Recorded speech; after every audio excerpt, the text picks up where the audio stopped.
Како што веќе кажа Дарко, пред неколку дена подпишавме меморандум за соработка и она што откривме дека имаме заеднички цели. Нема хубава работа тоа кога двајца одвоено размислувале за една иста работа.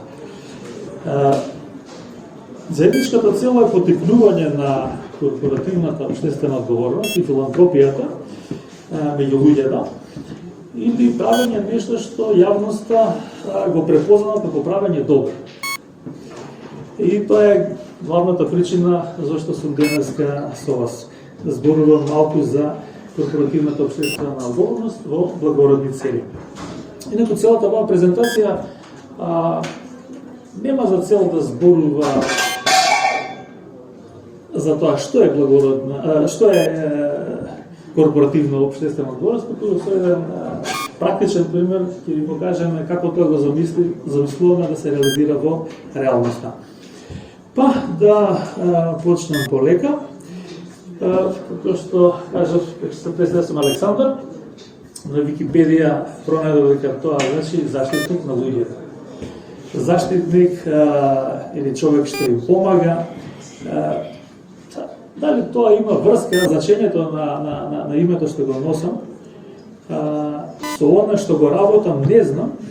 Меѓутоа, она што знам е дека татко ми што помало ме научил дека правењето добро некому е нешто што исполнува со среќа, со задоволство. И можам да ви кажам дека сум наистина среќен човек со она што го работам, веќе повеќе од 30 години, колку што до сега ми трае кариерата. Почнам сега со кратко представување за мене и за мојот досегашен професионален ангажман. Пред 30 години ја започнав работата на еден проект наречен Александрија. Тоа беше првата школа за компјутери, која што имаше за цел да ги едуцира луѓето да добијат основни дигитални вештини.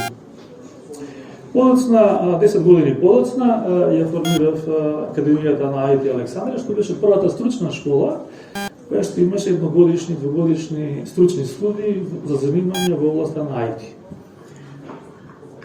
После 10 години, инаку сите клучни работи изгледа дека на 10 години ми се наредени, дали случајност или не знам.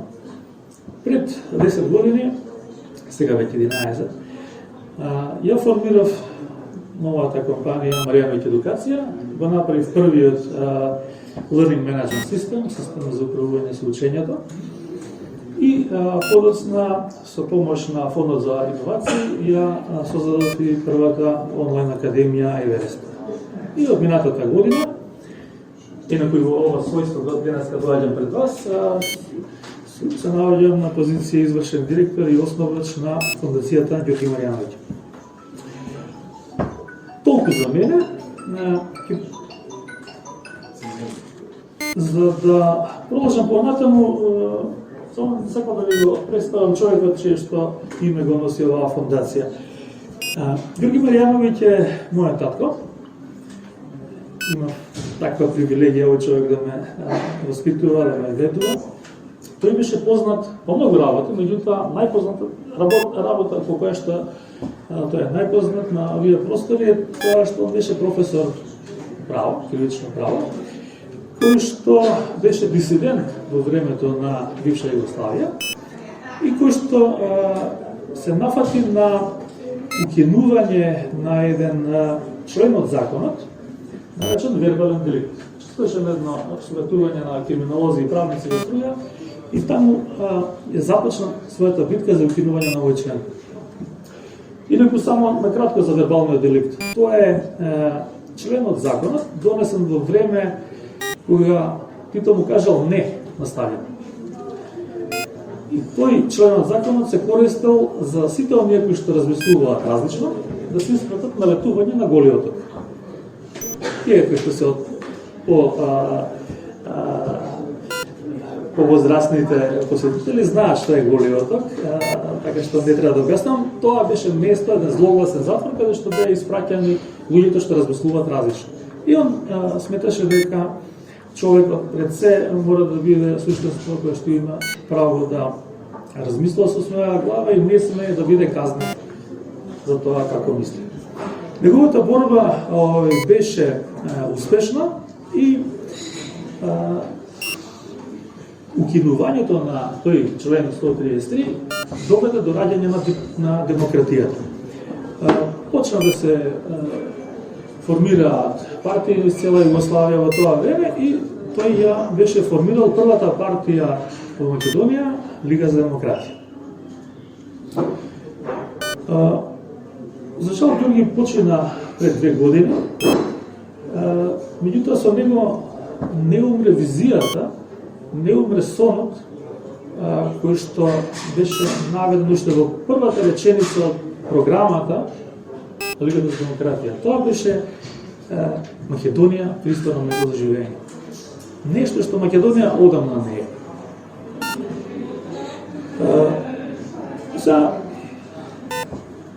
Јас како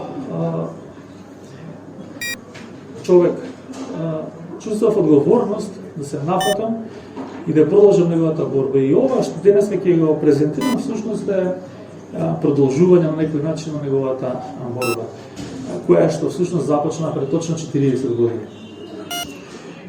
Многу луѓе има кои што се скептични и не веруваат дека можеме да очекуваме нешто добро во нашава земја, меѓутоа јас сум од онаа група на непоправливи оптимисти кои што верува дека работите може да се сменат на подобро. И идејата е многу едноставна. Ни требаат луѓе. Луѓе што ќе водат оваа земја, кои што ќе водат во вистинска насока.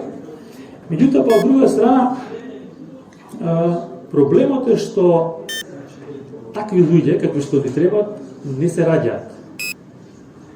И ако нешто научив за последниве 30 години, тоа е дека луѓето се создаваат. И токму поради тоа, од таа работа го цртам оптимизмот дека навистина можеме на нашите деца, на нашите внуци и правнуци да им овозможиме ако нешто друго во подобра насока да ни тргне земјава, и тоа ќе го направиме со Академијата за идни лидери. Ова е всушност една од најзначајните активности на фундацијата, целосно бесплатно за учениците, наменета за ученици во основно и во средно образование, и има за цел да ги обликува младите одредена насока која што ќе им овозможи да стекнат почит во јавност. Како тоа ќе го направат? По завршување на една ваква програма, целта е кандидатите кои што ќе се запишат на таа академија да завршат со стекнати способности за јавен говор, со вештина за дебатирање, критичко размислување, високо морални вредности и да усвојат начин на културно однесување и комуницирање. И врз основа на сето ова, вака отприлики изгледа програмата на нашата академија. Составена од 4 целини, тоа е значи јавен говор, дебата, морал и борба. Отприлike тема денешната тема е нешто друго. Ова само што ви кажам до сега само кога да имате големата слика за тоа што сакаме да направиме. И како тоа може да се доведе во корелација со следниот проект, заради кој што сме денеска овде. Тој проект се вика Фонд за школување. Меѓутоа, пред да го представам, ќе ви раскажам една тажна приказна, која што се случила пред 85 години. Татко ми е роден на 6 мај 39 година, овој година. Роден е како Ѓорѓи Господович. Нема Јапич. Имал 6 месеци кога неговиот татко бил убиен, зверски. И кога баба ми, Милосава, го видела својот сопруг како лежи во локва крв, доживеала нервен слом. Била хоспитализирана и сите деца, нејзини, кој бил 7 дете, биле дадени на чување во околните семејства.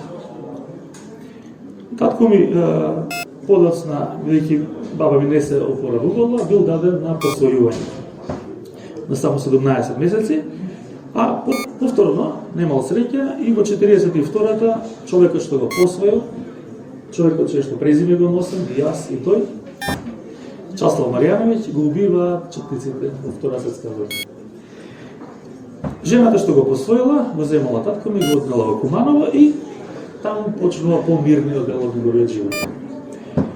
Ова приказ на мене ми, уште кога ја слушнав првпат на возраст од 13-14 години, кога разбрав дека татко ми не е единец, кој што живее во такво ување, беше инспиративна за да, конечно, направам нешто во спомен на сите деца кои што имале таква или слична судбина, односно почнале животот на еден несреќен начин. Така го формираме фондот за школување, кој што имам цел чест денеска да ви го представам. Значи, како што реков, целната група се деца без родители и сместени во мали групни домови, во згрижувачки семејства, во институции и деца на самохрани родители. И сега сигурно се прашувате како ни ќе помогнеме на овие деца. Ако на некој му дадете пари, ќе ги потроши. Ако му дадете било што материјално, ќе потроши, ќе бара пак. Јас од многу рана возраст бев инспириран од една друга кинеска мудрост, од Конфуций, која што вели, дај му на човек риба и ќе го најдеш за еден ден. Ама ако го научиш да лови, ќе биде си цел живот. Тоа беше онај хайлайт на оваа идеја, како сега ние на тие деца ќе ги помогнеме, за да станат самостојни луѓе. И всушност тоа е мисијата на овој фонд за школување. Целта е значи да им помогнеме на децата на без родители во процесот на школување, вработување и за сето ова време обликување во зрели, одговорни и финансиски самостојни луѓе. Тоа ќе го направиме на тој начин што прво ќе им обезбедиме компјутери како алатки за учење. Потоа ќе им обезбедиме обуки, како што се например обуки за јазици, обуки за компјутери, обуки за компјутерски вештини, разноразни обуки кои што ќе им овозможи да истражат различни области пред да ја откријат вистинската, каде што ќе се пронајде. И она што јас сакам да кажам дека е врв круна на нашиот процес е менторската програма. Идејата е на децата да им обезбедиме ментори, кои што ќе им помогнат не само во пренесување на знаења врзани за кариерата, туку ќе им пренесат животно искуство. Уште повеќе, ќе им бидат поддршка во сите фази од животот. Ние што сме растеле со родители, некои работи ги земаме здраво за готово. Меѓутоа, она што на овие деца најмногу им недостига, тоа е поддршката. Има човек покрај себе на кој што знае дека може да се ослони. Во моментов тие сега живеат и за нив се грижи државата до возраст од 18 години, меѓутоа подоцна тие се оставени само на себе. И тоа е еден особено стресен момент со кој што не се соочува. Идејата е да им помогнеме во давање навик, во давање насоки за клучните чекори кои што тие мора да ги преземат, да им бидат поддршка во целиот тој процес, за да на крај ја постигнеме целта да направиме од нив зрели, одговорни и финансиски самостојни луѓе. Ова звучи може би како невозможна мисија, меѓутоа е изводливо и за таа цел дојден сум тука од членовите на Македонската асоциација, корпоративните членови да побарам помош. Всушност, дојдов лично да ви врачам покана за членување во клубот на донатори. Клубот на донатори е замислен како тело кое што ќе ни помогне во остварување на оваа наша мисија. За членувањето во тој клуб оди со бирање на 2 од можни 6 опции за зачленување. Тоа поред. Првата опција е пари. Сите пари што ќе бидат обезбедени во вид на финансиски донации ќе бидат употребени за покривање на трошоците за изведување на разни обуки за кои што ги израза интерес децата. Втората опција е можност за донирање компјутери. Сите, не само компјутерските компании, користат компјутери во својата работа, кои што релативно брзо застаруваат, сметковствено брзо се амортизираат и многу често се заменуваат. Оние корпоративни членови кои што знаат дека предвидено е во одреден дел од годината да направат замена, ние им ја нудиме можност на тие компјутери да се ослободат од нив, на тој начин што ќе ги донираат за овие деца. Третата опција е донирање на услуги. Сека фирма си има експертиза во одредена област. Доколку најдеме доперни точки каде што можеме да си помогнеме еден на друг, ќе ни биде корисно да користиме услуги на некоја ваша член. Последните 3 опции се однесуваат на вработените во компаниите, затоа што рекавме целта е потикнување и на корпоративна општествена одговорност, меѓутоа и на филантропија. Филантропија е во принцип индивидуална активност, кога еден поединец сака да направи добро некому и тогаш се вклучува во ваков вид на филантропски активности. Една од тие работи е потикнување, охрабрување на вработените да се вклучат во вакви активности со донирање на својот роден. Тоа функционира многу едноставно. Наместо едноставно ги поканувате вашите гости,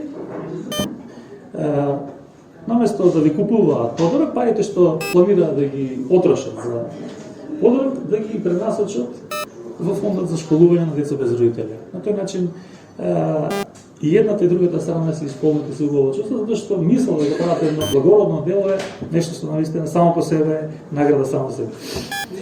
Втората опција е потикнување на вработените да дадат некаква символична месечна донација во вредност на една шолја кафе. Една шолја кафе никој нема да осиромаши ако одвои месечно и им јави на одговорните во неговото сметководство, нека изрази желба да му се пригнува сума 50-100 денари и таа да оди на сметка на покривање на ваков вид на трошоци. И последната работа е нешто што мислам дека многу ќе ја поздрават, тоа е поканување на учество во еднодневни планинарски тури.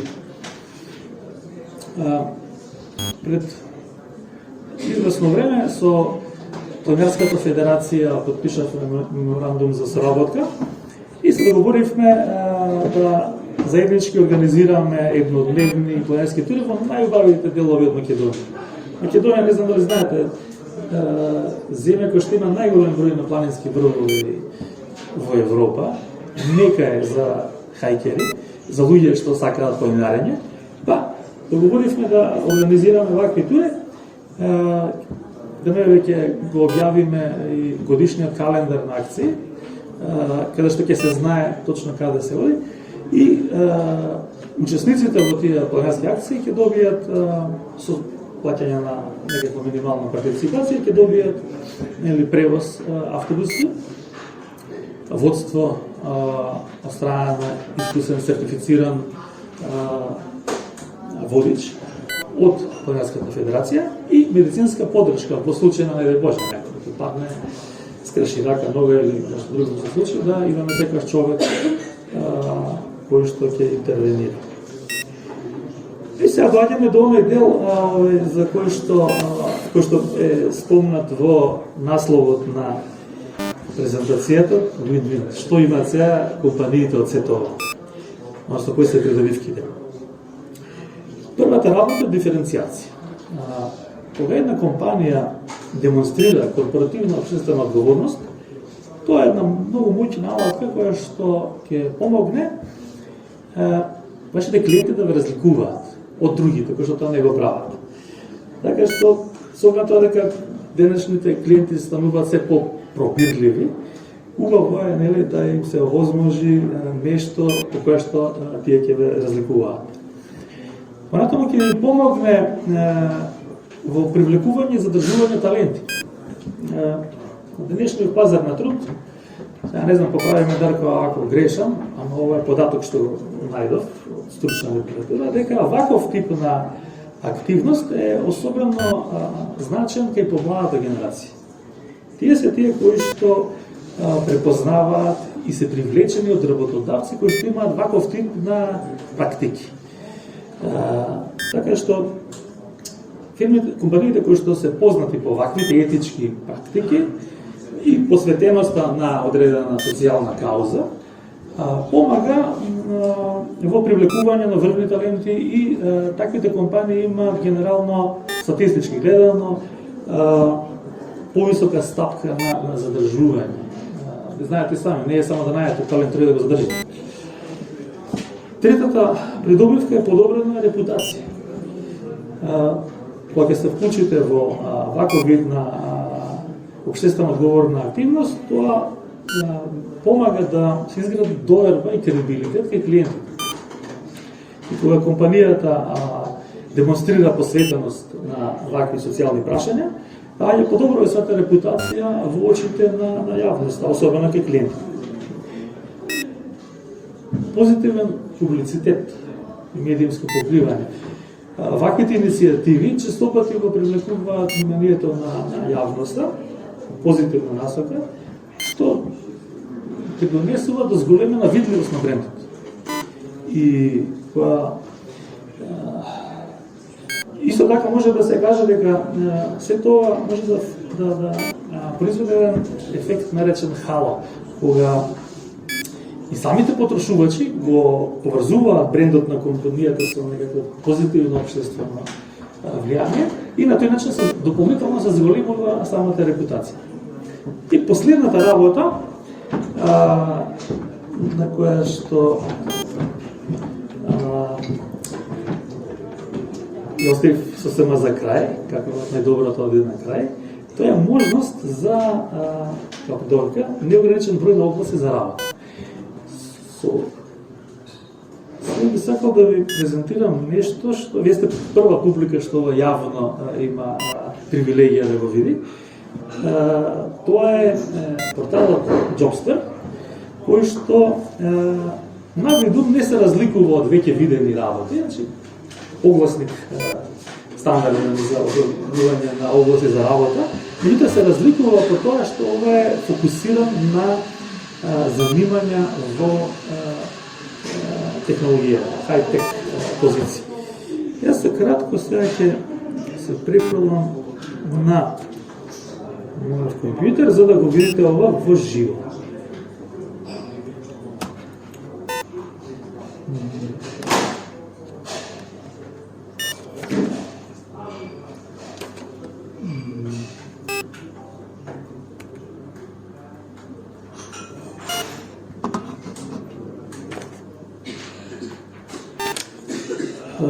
Нешто маусов не работи, не знам зашто. Не. Океј, ќе морам да импровизирам малку, се извинувам. Значи, ќе можете да го погледнете на мобилен, на компјутер, подоцна на сајтов. Става збор за место каде што се објавуваат огласите за работа, каде што меѓу огласите има и корисни содржини за две целни групи, практично за 4. Оние што нудат работа, оние што бараат работа. Тука има ресурси во вид на стручни сати за HR професионалци, за предприемачи кои што имаат потреба да најдат луѓе, таленти. И од друга страна има оние што бараат работа, тоа се фриленсери и оние што бараат вработување. Така што тука на овој сајт ќе има значи може да се најде одредена образовна содржина. Да видиме само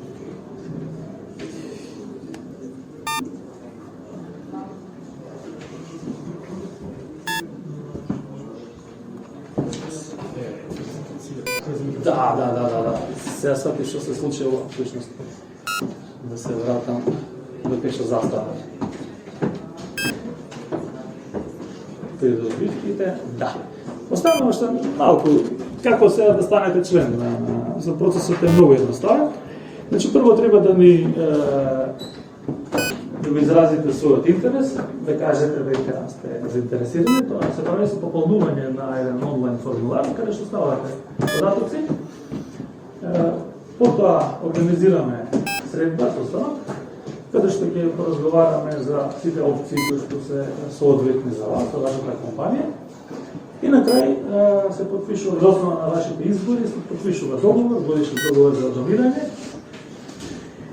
И веднаш после подпишувањето добивате акаунт, кој што ви возможува да почнете да ги уживате сите придобивки од членството во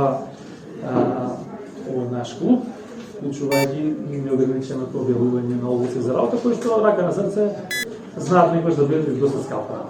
Така што огласувањето е всушност начин да кажеме благодарам за вашите донации. Тие што имат мобилен може да го сканираат овој QR код кој што е линкот до онлайн формуларот или да ја последат нашата веб страница. Всушност се работи за две страници, фондацијата има една, Джобстер има друг и понатаму да очекувате повикот пред нашата организација. Се надам дека ми притевав премногу со објаснувањата. Благодарам Дарко за поканата, за можноста да се обратам пред вашите членови и се надам дека ова е добар начин да се започне една сработка со конкретни договорни активности.